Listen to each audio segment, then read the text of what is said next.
Welcome to iShowcase Music. I have the pleasure today to interview a very, very cool and unique individual that has over 700,000 plus followers on TikTok.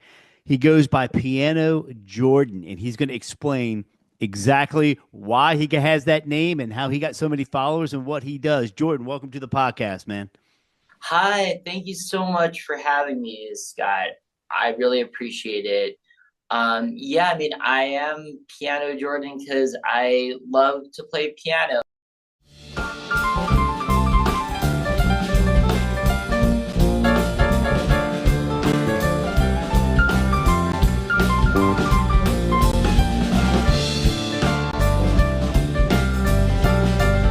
Give it up for Jordan. I'm a singer-songwriter and I'm a performer and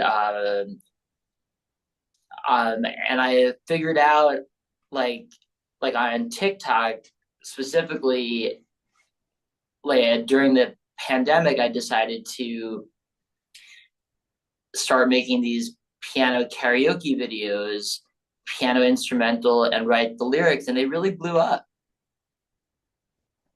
Man, you have some really good chops as a piano player myself. I've been watching your Oh, videos. Um, you did some Stevie Wonder tunes, a lot of cover tunes, and yeah. we're going to show the viewers some examples of that for sure, and get some of those artists who are singing along with you and videotaping themselves. Man, some of them, woo, they had some pipes on them, and It's so cool. I got to connect with a lot of really good singers. It's been really fun. Georgia, Georgia, the whole day through. Just an old sweet song keeps Georgia on my mind. I love him, but when the night is over, he is gone. The river's just a river. Without him, the world around me changes. The trees are bare and everywhere the streets are full of strangers. well, I was looking at your bio, and we on one of my other podcasts, we have this game that we play. Every time you mention a celebrity, you have to drink. And after I got done reading your bio, man, I was feeling no pain. No, I'm joking. We were, yeah. I mean, you've worked with some really, acclaimed musicians like Jim McGorman. I'm reading off of this, and you can talk more about it. Jesse Field Mixture, your album, and you've done stuff. I saw some stuff with Halle Berry and Andy Grammer, and they're catching on to this whole karaoke's huge. It's not just huge in Japan anymore. So what impresses me, there's a couple things that impress me about you. So let me brag about you. First of all, you have reached my dream that I have not reached. What is up with you being a child actor on SNL, man, on Saturday Night Live? I read that and started cracking up because that is one of my dreams, was to always be a cast member on SNL. So tell me a little bit about that. Thank you for asking that. Yeah. So that was really fun. So I started out as a child actor when I was around 7 years old, and then I went on a lot of auditions, and I had a manager who booked me when I was around 9 for the first time on Saturday Night Live. And the first couple of times I didn't have a line, but I was on a total of like 9 times after that, and I had some lines, and I was really nervous about saying the line live on live television, but it was an exhilarating experience. I was on when Will Ferrell was in the Okay, cast. I was going to ask what cast, what exactly, like, you're Yeah, not old enough to be John Belushi, and you're no, probably not no, old enough for Eddie Murphy, but Will Ferrell, okay, that makes sense. yeah. So it was the late '90s. It was like from '96 to I was on it like 2003 or something. So between those years, um, whenever they needed an extra kid in a skit, and I was also on Late Night with Conan O'Brien, which filmed in the Oh, same building in Rockefeller Center. Um, so I was on that show also, but and my biggest thing was I did Les Miserables on Broadway when I was a kid. oh, really? Yeah, and that Andrew was Lloyd Webber. actually, so yeah, Les Miserables. It was actually Bouville and Schoenberg. But yeah, it's I was really, yeah, I'm so grateful for those experiences. And certainly those experiences shaped who I am as a performer, and especially being in the musical Les Mis with all those amazing songs that really inspired me as a musician to play as much music as I could and just develop a real love of music and performing. Which is a great segue and transition into your new single that's coming out in June and your new album. Man, I just took a listen to it. It's really a unique song. It's really good. I think you already won an award for it. Yeah, the Global Music Award. Is that right? Yeah, thanks. That was actually those awards was actually for my first album. Okay. All right. Thank you for clarifying. Yeah, and I haven't actually released that song yet. So hopefully let's all manifest the next award and the next release, and because I am really proud of this song. Like Me and Follow Me. It's kind of a little cheeky, and it's meant to kind of put a smile on your face, but also be a thought-provoking sentiment about, like, oh yeah, like we're this culture of needing to be liked and needing the approval and the attention, but also that everybody just wants to be liked and appreciated. And the other thing that the song is about is just just not being able to stand rejection, and just it's this idea just to that we all want to be liked, and we all want to appreciate each other, and also about how social media has the power to connect people, and it should really be more about connection. And actually that's a segue in the reason I got popular on TikTok was because I shifted my state of mind to, it wasn't just about me, it was about how can I use my talent to offer something to other people And make people happy. And and that's what make people everybody I see happy, on there. Yeah. Yeah. make people happy. And yeah, there's a lot of like like recently there's a lot of comments about, I posted a piano cover of Once Upon a December from Anastasia, and much to my surprise, I got a lot of comments like, I used to sing this to my baby, or my mom used to sing this, and this reminds me of my mom, and thank you so much for. And I get some comments like, oh well, like this made me really happy. I was in a bad mood, and your video came on, and I started singing, and I felt great again, and stuff like that is really, it's really cool to hear, like, the power of music and the power of social media, and to use that power to connect and lift people up, I think. Yeah. I saw some Billy Joel. You do a lot of Billy Joel covers. I think it was Yeah. his birthday or something. Yeah. That was a really nice tribute. Your original stuff. And let me just clarify that Global Musical Award, the album was Sun Inside You, correct? Correct. That's Correct. what you wanted for. So Yes. definitely go out and check out the original. So with iShowcase Music, man, I mean, I love how you found your niche on TikTok. I love how I'm impressed by how many followers. Oh, that's it right there. Excellent. Sun Inside You. Nice, man. Very nice. Congratulations on that. I can't wait for the new one to come out. It says Yeah, you're saying June you're going to yeah. drop it, so that's good. And the single you're going to drop the single. We're going to let the viewers hear a little snippet of what's coming with the song we were just talking about. That the first single you're going to drop, but the whole Actually, album is going to be out in June. Is not that the whole correct? album, Just the single. Okay, cool. yeah, just the single, and then the album probably by the end of the year.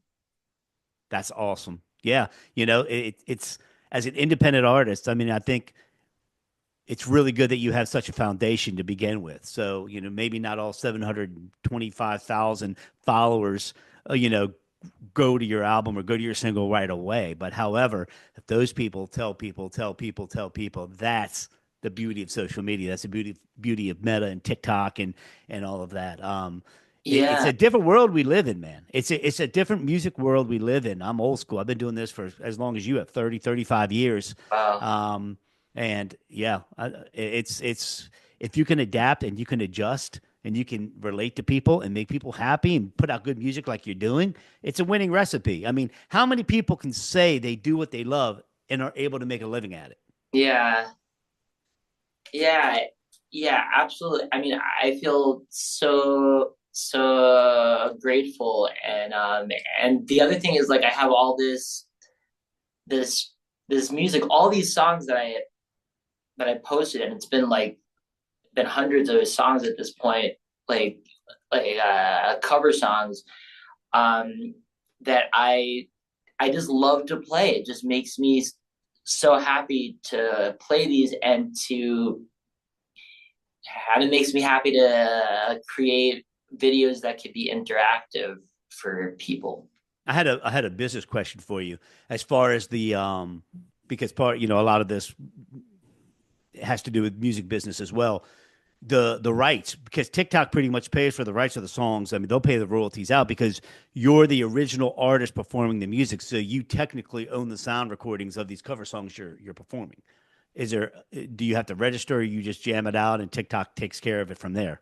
Yeah, I mean, to be honest, I don't really know. What I do know is that um well, for the most part, um because my piano version is a little different than the original one, that they don't, it's like considered an original sound or something.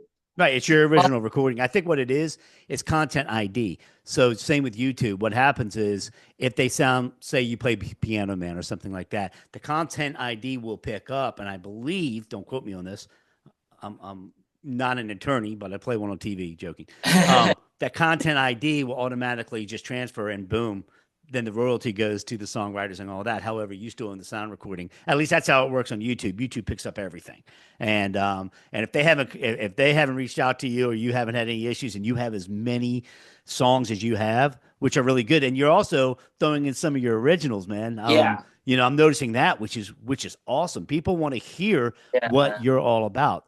Like me, follow me, search for me until you find a fantasy. Oh, like me and follow me, it's the only way my brain releases dopamine. Oh.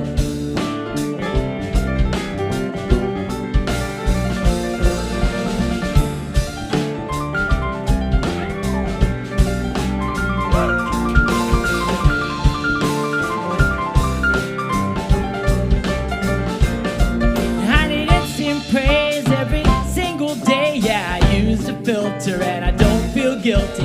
And I wonder if you're insecure like me. Wonder if you're an attention whore like me. At the end of the day, at the end of the night, everybody wants to be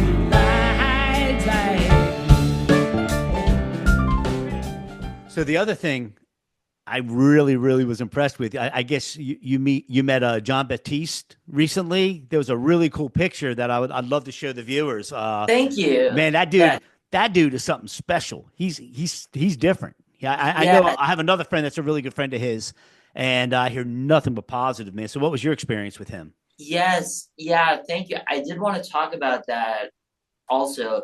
So in January, I went to the NAMM show in California, and Great show. it was a great experience. It was my third time going, and all three times I got invited because of my TikTok channel, Mm-hmm. which Nice. I was really amazed by that. So and so if anybody's ever been to the NAMM show, they know there's a million things going on at once. There's so many people, and you kind of have to choose what is the best thing to do at any given time. And so John Batiste had a feature show. I think it was like on a Saturday night, and and it's like such a big event, but it's also like kind of small. Um, so I was able to actually wait outside like the backstage area with Oh, cool. Very cool. and he came out and he was so nice, and I did get to speak to him. So, I mean, I was just like so moved watching him perform because he really has the soul of a true artist. And I can't remember the last time I really felt that way about somebody. It was like, wow, like that is a true artist, and like it really was inspiring. And I got to tell him that I was inspired by his music. I'm a piano player also, and when I said that, his eyes lit up, and he's like, "Oh yeah, you're a piano player too. Like, keep playing, man. Keep going." And I told him that he's an inspiration, and he said, "Oh, thank you." And I got a not a great picture, but I'll send it to you. But it was the best one I could get. But that was a profound experience for me, and you know the fact that that event was also special because everybody was either a musician or in the music business or Mm-hmm. some kind of connected in the same world. So it wasn't just like a regular concert. It was like it meant something more, I guess, too. He's a world level talent, Yeah. and at the end of the day, once a single comes out and people get to hear your other album and hear what you're doing and what you're all about, someday sooner than later, people are going to come up to you and probably say the same thing that you're an inspiration because you're putting Uh smiles on people's faces. Man, I don't know. I got to ask. I'm going to squirrel on you a little bit, man. I got to ask. Are these singers that are coming on to your TikTok singing along with you? Are they just random, or are you seeking them out, or like? Because man, there was a gal that was just smoking, and then the other guy was just phenomenal. But these singers that are singing along are like, I'm like ready to sign whoever I can because if they're not, they're just great. How are you finding them, yeah, or is it random? random. Random. I just put those videos out there and I send it, you know, when I first started on TikTok doing this, and I didn't have that much of a following, I would sort of look for singers and tag them and message them and stuff. And then my my first big viral video of the piano karaoke was Bohemian Rhapsody, That's not an uh, easy song. which is a great song. And Great song, but not easy so to play. yeah, and so that was like my first viral video, and then I started to get a lot of followers, and then and thousands of people sang that one with me, and then from there it just kind of evolved, and I was also like, okay, like this really works. Let me do more of these, and then but for the most part, I mean, all the celebrities that sang with me, they found my video. Like Wow. I didn't reach out to them or anything. And actually, like a couple cool things also that came out of the TikTok is Joss Stone, her management team reached out to me and hired me to accompany her to promote her Christmas album. Wow. This was like a this was about a year and a half ago or something, and that was wild to me. It was so wild that I didn't even believe that it was real until I actually got there and saw Joss Stone and played with her. Because I was kind of like, really, like they're seeking out me to play with her. So that was a really cool moment. And then also I was hired by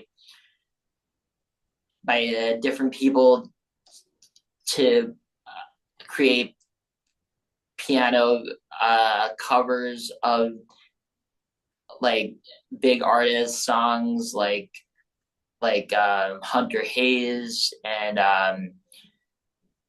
uh, Madison Beer. Actually, Hunter Hayes duetted me, and I met him at NAM also. Great artist. And I told him, that I was the piano guy that did a song. He's like, "Oh yeah, hi." And I was like, "Maybe we should write a song together sometime." He's like, "Yeah." So Where are you out of? Where do you live?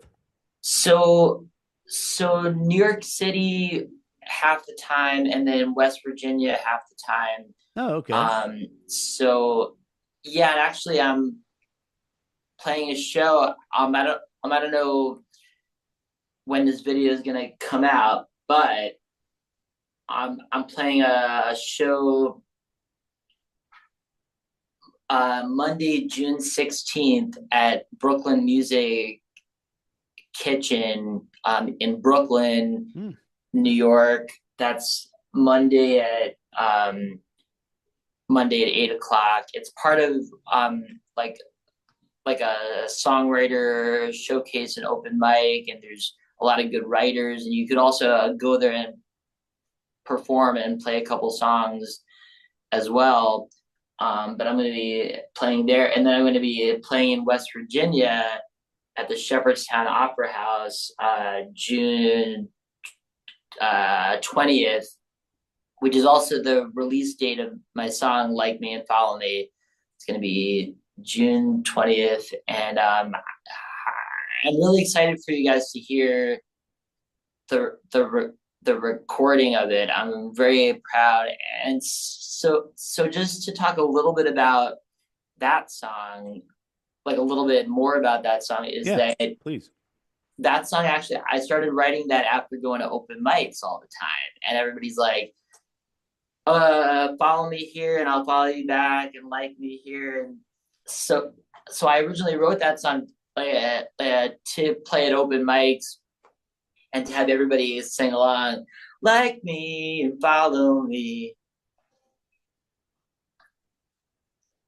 So and I meant it like sort of as a joke and like a lighthearted. And I started writing it actually before the whole TikTok thing. I started writing it in 2019. So as some people say that like by by me singing "Like Me and Follow Me" that I manifested all those followers and all those likes, and I have like Nice. 16 million likes on TikTok. Well, the other thing you're doing, and maybe you realize it, maybe you don't, but I love how you're tagging when you tag somebody, like the singer singing, and you're tagging at whatever their handle is. You're helping them. You're helping them. And that's what I try to do here with iShowcase Music, doing these artist spotlights. Giving an opportunity for artists to have something released, a project or a songwriter, or and it's funny when you talk about these open mics. I relaunched this in Nashville back in February, and I went to Leaper's Fork, and obviously I got friends at Bluebird. We talk about this often on this show, and people are in line. People are in line to just be heard with 300, 400 people knee to knee that are silent and respect. I would think New York is similar to that as far as the Yeah, culture of respecting the music. West Virginia, I'm from Maryland originally. nice. Orlando, it's different. Orlando with the theme parks and everything is a little bit different down here. But yeah, so what you're doing and giving, maybe somebody might only have 10,000 followers or 3,000 followers, but you're using your platform to help other people. That's what I call good karma. Yeah. That's what I call, you know, passing it forward, moving it forward. And I hope you show the world what I'm trying to do as well. And your song, I'm going to do the same thing. I showcase this worldwide. Whereas I try to tell people, like on YouTube, you have to go to YouTube Canada, you have to go to YouTube Australia, you have to, with iShowcase, I have viewers from South America, I have viewers from Europe, I have viewers from Australia, I have viewers everywhere except for China, from China, of course. But because they don't let any American and internet in there. But so it's about making friends. It's about camaraderie. It's about helping people and not Yeah. being so selfish in this selfish society. And kudos to you, my man. I appreciate you and appreciate all you're doing with your platform. Yeah, thank you so much. I mean, yeah, it's about connection and making friends and connecting, and something that I found to be really important, in life, and especially in the music world, to because it's all about collaboration. If you notice, a lot of the popular songs, a lot of the hit songs are written by three or five or seven people or something. That's a Nashville thing for sure. Yeah, That's but by the way, I will say that I'm proud that my new single, "Like Me and Follow Me," I wrote that one all by myself. So I'm proud of that. So I'm gonna actually, yeah, that. But also, I do want to say my advice for musicians' approach to social media is, like we were just talking about, to create content that people can interact with, and create something from your music that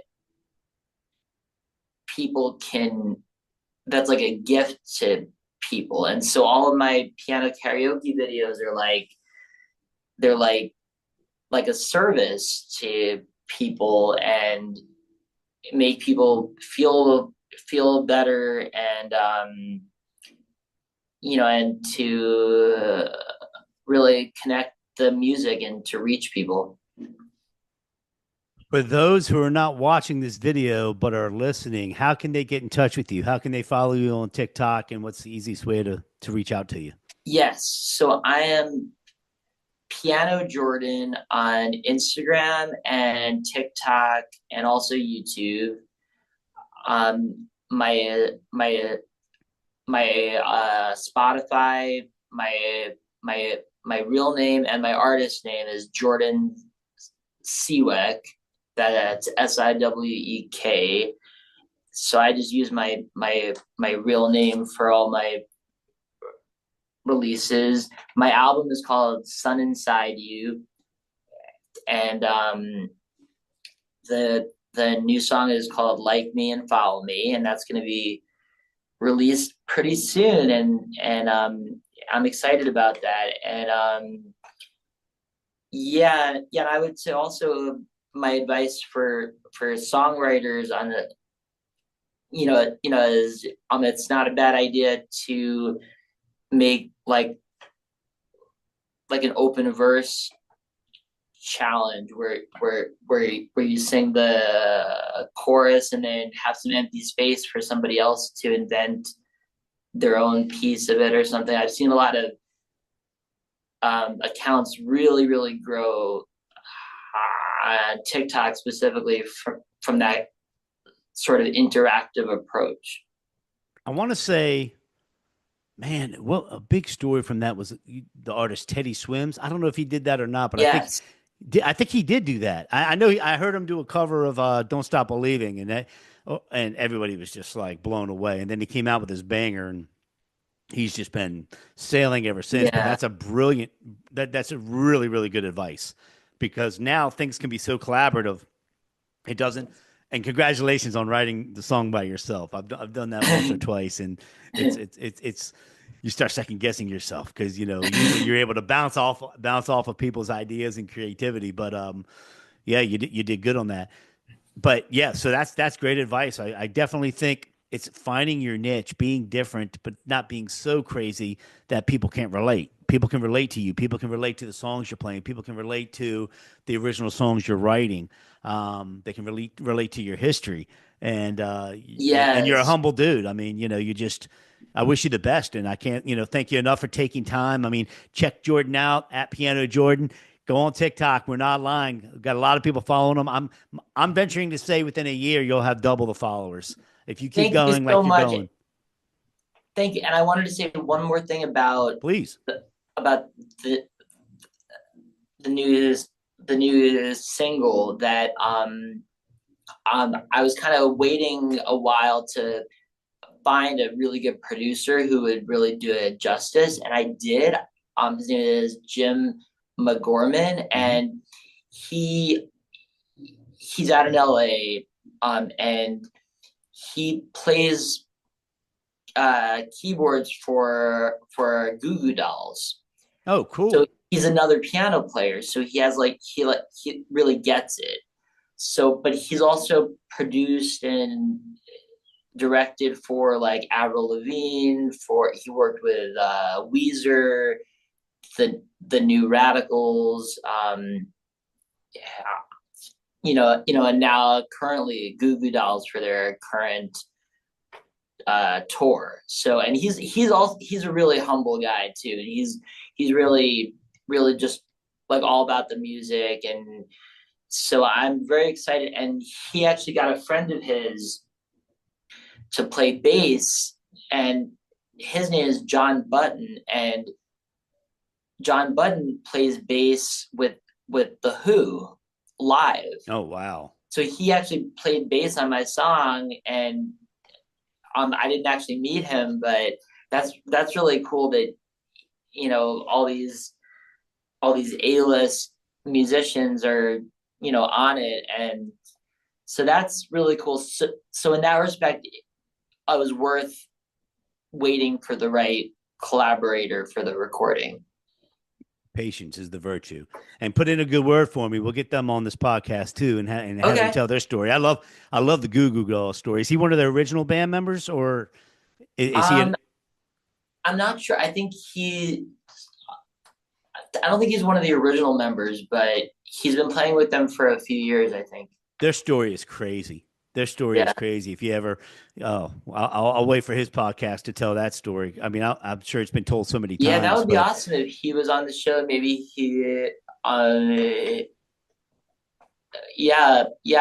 maybe he could get other people on your show too. Dude, I can do up to 50 people, even 100 people. So bring you back on. I'd love to invite you back on, have him come on, have your bass player come back on, and we just have a bunch of boxes from all over the country. I was doing that a lot during COVID. I was doing, oh my goodness, I'd have all my Grammy friends on there, and we would have like 20 people, and the conversations were so, how do you survive as a musician during the pandemic, And I felt like I did a lot of good. But it was really enlightening, and yeah, man, let's do it. Let's set up another time to love the one-on-ones, but I also let's set up another time and bring in some more people and keep the conversation going. That sounds so much fun. Thank you so much, Scott. I really appreciate it. All right, Jordan, you too, buddy. Have a great day and appreciate your time, friend. Good luck on your album, and let me know. We'll get you back on here when the album's done. Good luck with the release. I think you said June 17th or June 20th. June 20th, yeah. 20th, okay. And then let me know when the album's done or the EP or whatever you're going to do officially, and then we'll have you come back out and talk about all of the other songs that are going to be on there as well. All right, thank you so much. All right, my friend, have a great day. Thank you. You too. Bye-bye. Thanks. Bye.